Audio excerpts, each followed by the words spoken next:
Hi all welcome to football arena. Brazilian മധ്യനിര താരമായ Arthur mellow നിലവിൽ ബ്രസീലിയൻ ക്ലബ്ബായ ഗ്രിമിയോക്ക് വേണ്ടിയാണ് കളിച്ചുകൊണ്ടിരിക്കുന്നത്. യുവന്റസിൽ നിന്നും ലോൺ അടിസ്ഥാനത്തിലാണ് ഇദ്ദേഹം ഗ്രിമിയോയിൽ എത്തിയിട്ടുള്ളത്. മികച്ച പ്രകടനം പുറത്തെടുക്കാൻ ഈ ഒരു മിഡ്ഫീൽഡർക്ക് കഴിയുന്നുണ്ട്. നല്ല രൂപത്തിലാണ് അദ്ദേഹം ഇപ്പോൾ ബ്രസീലിയൻ ലീഗിൽ കളിച്ചുകൊണ്ടിരിക്കുന്നത്.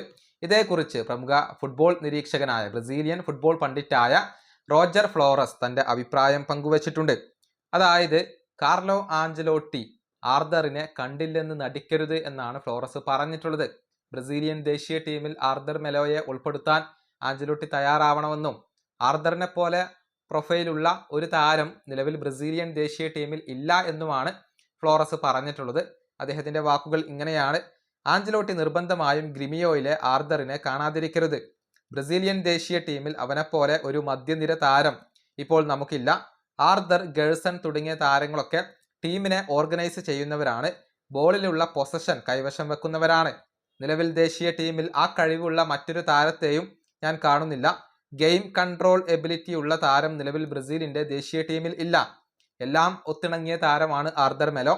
ബോൾ കൈവശം വെക്കുന്നതിലും സപ്ലൈ ചെയ്യുന്നതിലും ബോൾ പിടിച്ചെടുക്കുന്നതിലും മികച്ച താരമാണ് ഇദ്ദേഹം. ആർദറിനെ ഈ പരിശീലകൻ പരിഗണിക്കുക തന്നെ വേണം. ഇതാണ് ഫ്ലോറസ് ഇപ്പോൾ പറഞ്ഞിട്ടുള്ളത്.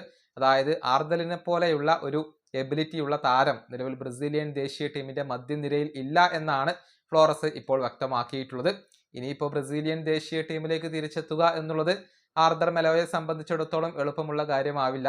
കാരണം മധ്യനിരയിൽ ഒരുപാട് താരങ്ങളെ ഇപ്പോൾ കാർലോ ആഞ്ചലോട്ടിക്ക് ലഭ്യമാണ്. സ്ഥിരം വിളിക്കുന്ന താരങ്ങളെ തന്നെ അദ്ദേഹം ഉപയോഗപ്പെടുത്താനാണ് സാധ്യത. നമുക്കറിയാം, യുവന്റസ്, FC ബാഴ്സലോണ തുടങ്ങിയ ക്ലബ്ബുകൾക്ക് വേണ്ടിയൊക്കെ കളിച്ചിട്ടുള്ള താരമാണ് ആർദർ മെലോ. നേരത്തെ ബ്രസീലിയൻ ദേശീയ ടീമിൽ അദ്ദേഹം ഉണ്ടായിരുന്നു. പക്ഷേ പിന്നീട് അദ്ദേഹത്തിന് ആ ഒരു സ്ഥാനം നഷ്ടമാവുകയായിരുന്നു. ഈ വീഡിയോയുടെ അവസാനിപ്പിക്കുന്നു. അടുത്തൊരു വീഡിയോ വീണ്ടും കാണാം.